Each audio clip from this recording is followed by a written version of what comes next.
যখন ছেলে মেয়ের জন্য আলু ফ্রেঞ্চ ফ্রাই করব, তার জন্য আলুগুলো কেটে ধুয়ে নিছি। তখনই মনে পড়ে গেল আমার মায়ের কথা। একটা মা অসুস্থ হলে কতটা অসহায় নিজেকে মনে করে, সেই গল্প আজকে আপনাদের সাথে শেয়ার করব। হ্যালো এভরিওয়ান, আসসালামু আলাইকুম। আসলে আমার আম্মু যেহেতু অসুস্থ, তার জন্য আমার ভাবি আমার আম্মুকে রেখে কোথাও যেতে পারে না। হলে আমার মেজো বোন যে থাকলে আমার ভাবি যে বাবার বাড়ি বেড়াতে পারে। ভাই একটা, তার জন্য আমার ভাবি কোথাও আমার আম্মুকে রেখে যায় না, যেহেতু আমার আম্মু অনেকটা অসুস্থ। তাই সবাই এবার বাড়িতে যখন চলে আসছে, ভাবিও চলে গেছে বেড়াতে, তাই আমি ছিলাম আমার আম্মুর সাথে। একদিন দুপুরবেলা আমি যখন রান্না করতে বসেছি, তখনই চারিদিক কালো করে বৃষ্টি আসবে আসবে ভাব।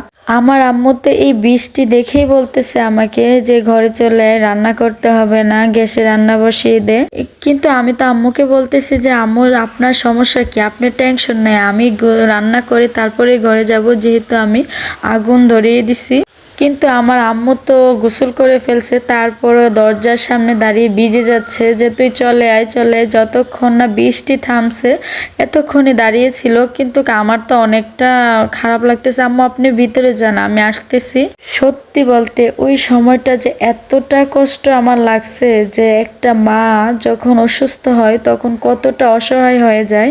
আমি চুলায় আগুন রেখে আমার আম্মুর কাছে চলে গেছিলাম যে আপনার সমস্যা কি, আপনি কেন ভিজতেছেন, আমি তো আসবো, রান্নাটা শেষ করে আসি। যেহেতু বৃষ্টিও শুরু হয়ে গেছে এবং অনেকটা ঝড় বৃষ্টি হচ্ছে, তার জন্য আম্মু অনেকটা টেনশন করতেছে এবং আমার আম্মুর চোখে মুখে মানে একটা ভয়ের ছাপ। যাই হোক, সবাই আমার আম্মুর জন্য দোয়া করবেন। আমার আম্মুর ওই কথাগুলো আমার মনে পড়লে এখনো বুকটা কেঁপে ওঠে। এটাই হয়তো মায়ের ভালোবাসা। সবাই আমার আম্মুর জন্য দোয়া করবেন।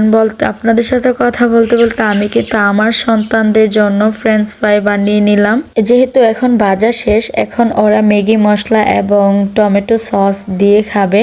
যাই হোক, এই ছিল আজকের আমার ভিডিও। কেমন হয়েছে অবশ্যই কমেন্টে জানাবেন। আর সবাই ভালো থাকবেন, সুস্থ থাকবেন। আর যদি ভিডিওটি ভালো লাগে চ্যানেলটি সাবস্ক্রাইব করে আমার পাশে থাকবেন। আল্লাহ হাফেজ।